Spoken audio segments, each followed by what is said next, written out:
Hi guys, it's me Scrivo and welcome to Here We Go. As you can see, Alex is back again, and this week we're here covering about the first 6++ GT. It was called the That 6++ Grand Tournament. It was this last weekend in Barnsley at Prestige Wargaming, one of our proud sponsors. So what we're going to do is we're going to run through Alex's kind of path along the GT itself, drill through what his list was, why he picked which detachment he picked, and then kind of understand a bit more about this detachment and how his result went. So how are you, Alex? Yeah, doing really well. Absolutely knackered, as it should be the other side of the country. Yes. So unfortunately, I feel quite run down and hoarse from it because I spent the entire weekend talking to people. But you had a much tougher game kind of journey in comparative to me, where I just got to just hang out and have the fun bit. So let's get started on the army, I guess. So have you got your slide with the army on? Oh, there we go. We hit some buttons. Fancy. There we go. So this was in the new More Dakka detachment, right? Yep, brand new More Dakka, more good detachment. Because, yep, you're probably aware that it is pretty good. Yeah, very competitive. So infantry and walkers gain sustained 2 in shooting. And assault on the war turn. Because why not? Why not just do everything when you're going? Yeah, and it's got a nice suite as well, right? Strats alongside it as well. It's not just for guns, but the guns do get more good. Yes. So there's a ignore cover strat, one to put yourself in, One ignore CP put in war for the turn. Reroll wounds if they're on an objective. You've got ignores cover, extra AP if it's the closest target. Yeah, it's pretty bonkers. All at 1 CP each. It's very handy. So, do you want to run quickly through your list itself? Yeah. So I mean, you'll notice there a Ghazghkull Thraka shaped object with some Meganobs there. He really takes that going into war so well. The lethal hits on Makari means even just like running your melee units in, bucket of lethal hits adds up. Yeah. To go alongside that is, of course, all of the guns you could ever find, which for me wasn't all of them. So we only have 15 of the looters, 2 units of tank busters, but there were the 3 shock attack guns, which are the star of the list. Really, they just do so much damage. Sustained 2, plus hit and win from tank busters or reroll hits from looters. They're amazing. Yeah. One of the things also with the list that absolutely loves just war on command is, of course, Zodgorod and 22 Gretchen. That is such a pressure piece. There's the survivability of that unit when you can just send it whenever you want, pin somebody in, force someone to bring out their damaging units with really less than 200 points of view with a bucket of OC. So nice. To go with this, of course, I've added a little bit of scoring, a little bit of trading stuff. So we've got unit of beast snaggers with a beast boss. We've got 2 more small units of Gretchen. We've got Snickrot and a couple of Stormboy units of 5 strong, just to get things started without having to put out a real unit, basically. Yeah, because you don't want to have to rely on those Gretchen or one of your shooting units to do something like an action, because that's just taking away what they're there for, right? Yeah, and of course, like trucks are nice just for doing an action later, sticking 2 OC on a point once the guys have got out, because they only get their sustained when they have jumped out of their trucks. Yeah. But yeah, Beast Boys, just good for being OC2. There's a decent amount of damage in there, so they're not easiest to shift. Yeah. And someone has to stay at home and gain you a CP, so that's more Gretchen. Yeah, makes sense. And help screen the back. Yeah, definitely. Screening, get CP. And yeah, they just do a job. Nice and cheap. Don't worry if they die. Carry on. Yeah. So it's not the most shooting heavy list version you can have, because obviously we've seen at the event there was Jack Tight had 3 units of looters and 3 units of tank busters. If you wanted to push this as far as you could, you start with max looters, max flash kits to go with your triple shock attack gun. Yeah. And then flavor it to taste. So like I was concerned about like the tough infantry that's been hanging around. So there's Gaz, the Breaker Boys in there to deal with that. Yeah. But you've got the other ways, of course, Jack with his double pain boy, big boys squads in there. Yes. Which just takes so much chewing through. Yes. When you can just go 5 up Invan, 5 up Feel No Pain, bucket of OC2, not easy to shift that. And quite a few attacks, realistically, as well. Like, if you're a T3 body trying to hold an objective, they're going to Even if plow you're not, through you're you. just re-rolling wounds. Yeah. So Yeah. Solid. Right, so shall we start with round 1? yeah, so if we just kind of go through. So round 1, of course, we're playing Tipping Point and Linchpin. So I've drawn Luke and his Death Watch here. So he's got 2 or 3 large units, one of the Gravis, a Watchmaster with a kind of regular kill team, and the new Talon Strike kill team. Now, this is a game that I felt could flip pretty hard based on who was going to smack the other one first. Yep. I really enjoyed having a more MSU aspect to the list. I was able to put some pressure on to kind of objectives control, trade objectives, go do actions with, say, the Storm Boys, with Snitcrop. And he had to use a big unit or like a unit of 5 Terminators to come deal with all that. And so once I was able to pull his units out and then just go in round 3, like Zodgrod tangoed with the Gravis team. Just one unit of the looters went straight. I think it was only Tank Busters went straight through a 10-man Fortis kill team. Nice. That's very nice. That's trading up then, right? To run into, and the guy just got pinned like behind his deployment zone line, really. So that ended up being a solid win, 17-3. But one of those where it can definitely go the other way if he gets the jump on me with the uppy downy guns. Do you think the fact that it was a WTC format terrain sort of event, did that affect this matchup? Do you think if it was, say, a UKTC board where there's a bit more firing lanes, it might have been a harder one for you? I don't think this matchup was that affected by the terrain differences. Like, the staging points were fine either way. Yeah. The ability to get some charges in wasn't too much of a difference, and particularly with this map, the middle objective was pretty open. You had firing lanes across all 3 center objectives if you could kind of find the angle. Yeah, it was a very tight angle, but it's there. Yeah. Yeah, so I don't think it was too different from UKTC here. Good. Yeah. So what next then? So you had quite a solid win. The way that the pairings were done, though, were just based on wins and then random. So it wasn't like you were playing someone else that scored high as well. So it could have been someone that had a nice close game as well. Yeah, so we go into round 2 and we play Josh from Trash Wargaming. I've played him a few times now. Lovely lad. And he's on his guard right now. So it was a little bit of a mixed arms Hammer of the Emperor list. So Leontus with a pair of Rogue with the new Dawn tank commanders. A couple of the other Lehman Russ, some scoring infantry, and a pair of Kassakin in the Taurox for some really fast, rapid response. So those things go 20-something inches and disgorge Kassakin into your lines, which was concerning, but I did feel that I had the advantage in this list. Like, my list loves just picking up big things without inbuns. So a bit of a focus. You can just focus one thing down. Yeah, so the armor, the saves, the toughness on these Rogal Dawns, on the tank command, on the Lehman Russ just wasn't going to be an issue. Josh probably got slightly aggressive early game, and I just swept straight through this, unfortunately for him. But taken hold, and he scores 20 primary in this game.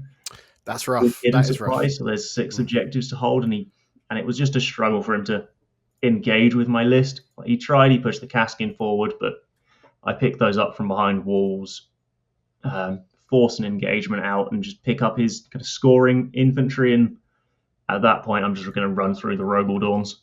I guess you have more of a board presence as well, so you just kind of you can step forward. If he comes out, you push him back, and then nothing else can kind of step to the middle. Well, it really showed the benefits here of a combined arms list where I could stage some horrifying melee, like the Breakers and Gaz. He wants nothing to do with those. No. Oh God, no. Send the Beast Snagger forth, take out a Sentinel and a Katachan squad. And again, I just have enough of everything. Guns downrange, pick up both Rogal Dawns just instantly, and Gaz is stood in the wind going, well, I was going to charge that. Oh, bless him. That damage 4 claw was wasted then. Little bit.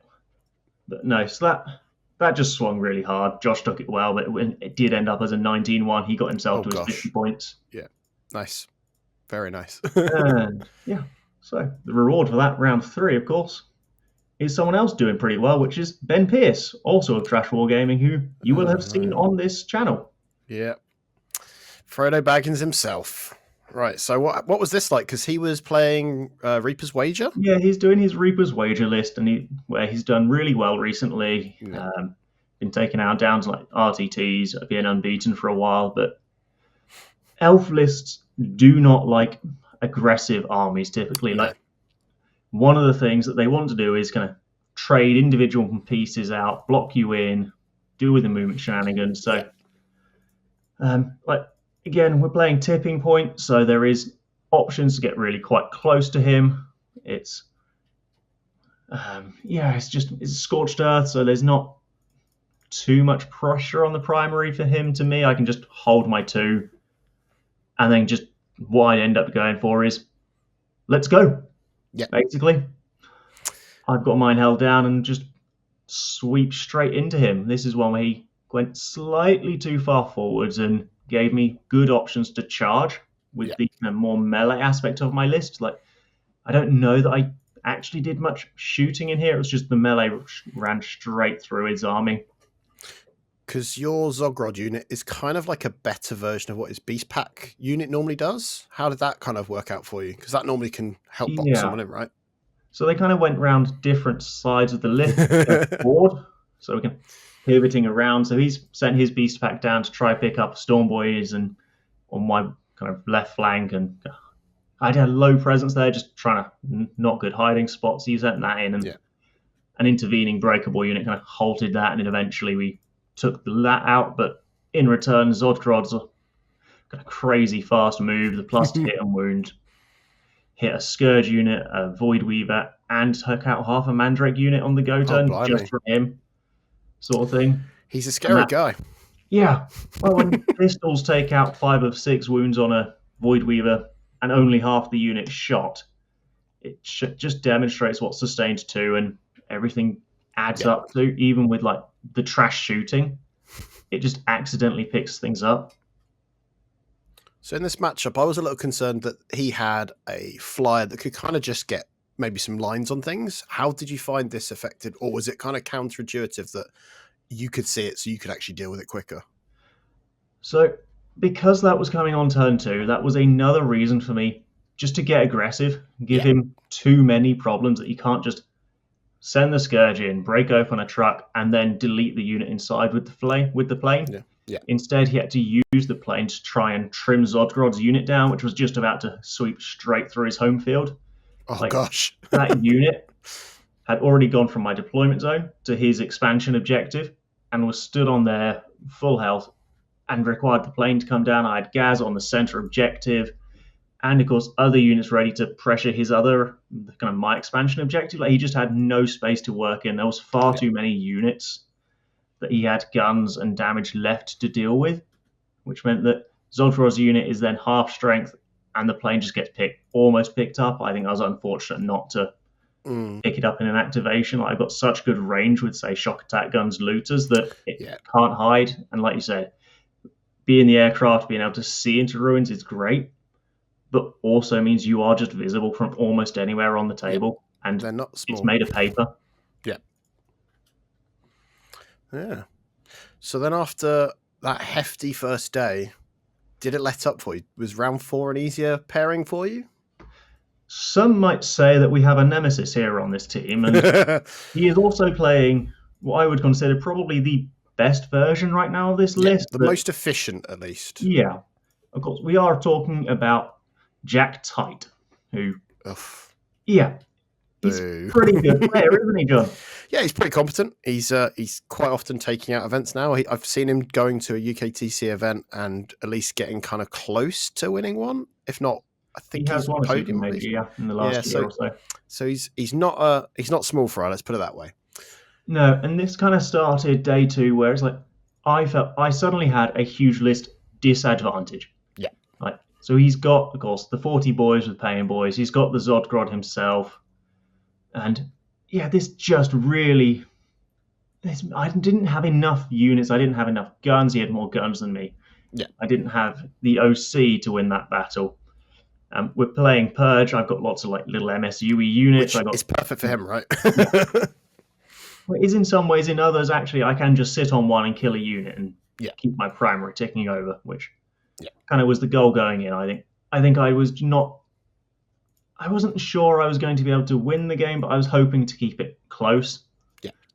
So going down to as a 5-15, I think I got aggressive early on, trying to really just hold him in place. Going first meant that my Zodgrod hit his Zodgrod. So I have a better Zodgrod unit. Spider-Man meme. Yeah. I did, of course, have to base contact it. Our Zodgrods together. There was no other decision there. Precision him out. That's what I would have done. I did spend the CP in precision because even with me being on the wire, his unit not being on wire, and having been shot half dead by my pistols, I was still not convinced that there would be enough damage from the Gretchen to get through his Zodgrod, and I did want to just guarantee it was gone. But no, I just got pushed back. I think I overcommitted and went down for the first loss of the event. Yeah. But a solid place to losing, right? At least it wasn't a 20-0. To lose to somebody, Jack-Tie is somebody you would anticipate losing to. Yes. Right. So then, what was the last round then? Was this something spicy again? Was it another contender for the event? Certain other meta hotness right now, where there is the hope, I think, from a lot of people that the Orks keep it kind of score down. But we've got the Inari run by our very own Harley. Oh, Hallery. Oh, nice. Yeah.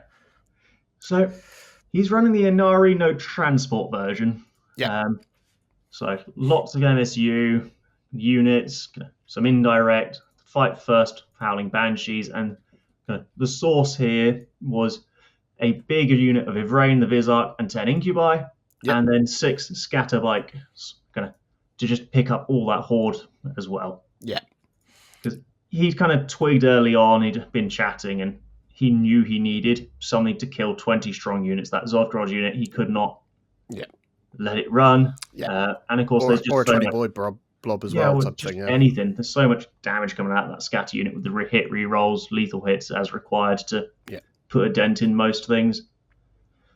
And it's one, where my planning for chunky toughness 6, 3 wound infantry or big tank things just was entirely useless. Gaz stood behind the wall going, there's 5 scorpions there. I can kill 5 scorpions and then get picked up by just about anything in the list. Yeah. And again, with all the Inari tricks here, I don't have enough overwhelming firepower of guns to go draw out 4 or 5 of Harley's units, pick all of them up in a go. Yeah. So they're gonna then accept that something is flying out and gonna trying to sort that out. So I think I did all right to keep his score slightly down. So it ends up as a 6-14 loss to me. But and I think that's respectable. It's another very good player. Harley, of course, was trying out for England, was very close to getting on the squad. So another top player. And I mean, in the end, I've lost in the end to 1st and 3rd. Yep. And Yanari is kind of in that place at the moment where if you're going to be worrying about what you're going into at an event, they are one of those things that I feel is a problem if you're not prepared with kind of how to deal with them. Because obviously for you want to shoot them, and they like dying when they're being shot, right? Well, if I don't kill a unit, if I select the bomb squigs, I can go in with a bomb squig. Yeah. All that actually gives them is fight first. Yeah. I remove one after for it, and then they slap me before I slap them, and that's not ideal for my melee. No. If I kill an entire unit, of course, he's got the token to just full move a unit, which when you've got the Ivrain Vizark Incubi brick that's fight first, regens, and then that just pops 20 inches away with a no Overwatch token as well.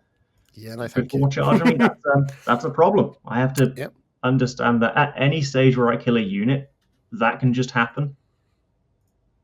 Yeah. So overall, where did you kind of get in the grand scheme of things? Overall, I was 3-2 and got an 11th out of 50 plus players, which very happy with that. I was day one went really well. Day two was almost as tough a run as I could get, I think. Yeah, I'd say so. Like, there was a few other matchups you might have struggled with, like Lee Churchwood was there with Creations of Bile. I think you would have Yeah. struggled into that just because it just shoves itself into you so quickly. In a But way, I would have been more happy with that because that's that tough unit infantry stuff where I was yes, your list was kind planning of to hit prepped it. for that, I Like I can suppose. just get in the way with Zodgrod and Yeah. then just run in and with a couple units shoot and punch them to death. Yeah. Of But, course, we got Paul, who was in the final. That Space Wolves list is oh also quite God, nasty. it's chewy, very chewy. Like those dreadnoughts, like the little box dreadnoughts, Murderfang and Bjorn are something to be respected, we've learned. That is something that this army can still struggle with. Like it's a lot of damage 2, damage 3, so damage reduction hurts. Yes. 2 up with armor saves, with say armor contempt. It takes a couple activations to get through something like Bjorn, even with all your buffs going on it. Yeah. And at the end of that, there is still just a lot of fast melee coming at you. Oh, yes. So I think there are definite weak points to this list and to this kind of detachment, even when you push it right to the extreme. Yeah. Because it seems very strong. We've all been kind of chatting about that. It does feel like it may get some toning down, maybe even some points changes to some of the units. But until it's dealt with, that's what we're going to be seeing, right? It's just be a lot of good shooting from orcs. It's good shooting with some more than respectable melee. Yeah. It has with the war strat the ability to just send something missile it out as required. But I think some of the weaknesses here are that it is just a load of guys on foot. If someone else decides they're going to move block you, I think Admech is a nightmare for this list. Yes. And then people, if they're going to expect, like we had 6 out of 50 plus players all bringing orcs, if that's the sort of numbers we're going to see at events, you might find people are then skewing into what can I use to kill toughness 5 bodies. And funny enough, we'll see a lot of things like Gladiator Reapers, all that sort of stuff again, won't we? Well, just an Overwatch threat that you get up out of your truck within 24 to say, I don't know, just full stop, shoot a tank buster unit to get your extra shot off your looters. Yeah. You're made of paper off what? A Redeemer. Oh my God, a Land Raider Redeemer is like horrible in this situation for us. Yeah, there are a number of counterplays to this, and I think that's why it's doing so well at the moment, because it has so many shooting units that one Overwatch isn't enough. Yeah. But yeah, the multiple fight first units was an issue for the melee side. Yeah. It does not like indirect either. Like I know we all hate it, but if you can't just hang around and wait, if you can get demeched at range, it's not fun. And it slows it down. So if someone shoots some indirect and kills your 10 grots on your home objective, you're not necessarily gaining that CP as well, which does slow you down a little bit if you're not careful as well. Slows it down, and it also opens up the options for someone to get in behind you. You have to send something else to kind of screen. If your truck's driving backwards, you're not got the support to kind of cycle your shooting units into and then out of one. Yeah. So it sounds great. So if you were to do an event soon, moving forward with it, what would be your key kind of list changes, do you think? Are you going to try to kind of skew a little bit less into the melee? I definitely had at least one of kind of that Boys with Pain Boy unit. Yeah, like the Breakers were completely irrelevant here. I don't think they have a place. You don't need that AP2 damage 3 realistically.